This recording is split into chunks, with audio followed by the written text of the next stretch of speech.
इयत्ता 7वी विषय मराठी कवयित्री सुनंदा भावसार यांनी लिहिलेली कविता थेंब आज हा पाण्याचा. शब्द जाऊ दे अर्थ राहू दे विषय आहे गाण्याचा. आभाळातील बहुमोलाचा थेंब आज हा पाण्याचा. आभाळातील बहुमोलाचा थेंब आज हा पाण्याचा. मोती बनूनी सरसर येती वर्षे मधल्या सरीतुणी. माळ ओवते निष्ठुन जाते बावरते जणू परी कुणी. या मोत्यांचा संचय कर तू प्रश्न तुझ्या रे जिण्याचा.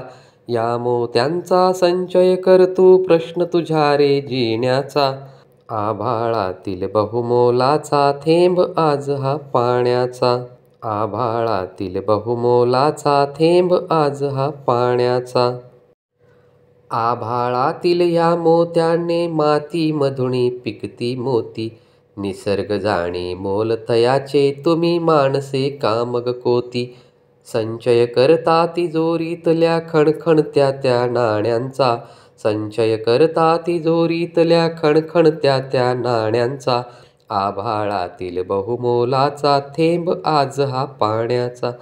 आभाळातील बहुमोलाचा थेंब आज हा पाण्याचा.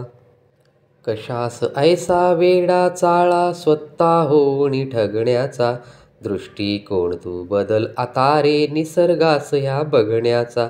तहानेसाठी सांग पुरे का घोट तुला रे सोन्याचा. तहानेसाठी सांग पुरे का घोट तुला रे सोन्याचा. आभाळातील बहुमोलाचा थेंब आज हा पाण्याचा.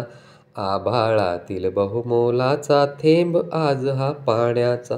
शब्द जाऊ दे अर्थ राहू दे विषय आहे गाण्याचा. आभाळातील बहुमोलाचा थेंब आज हा पाण्याचा.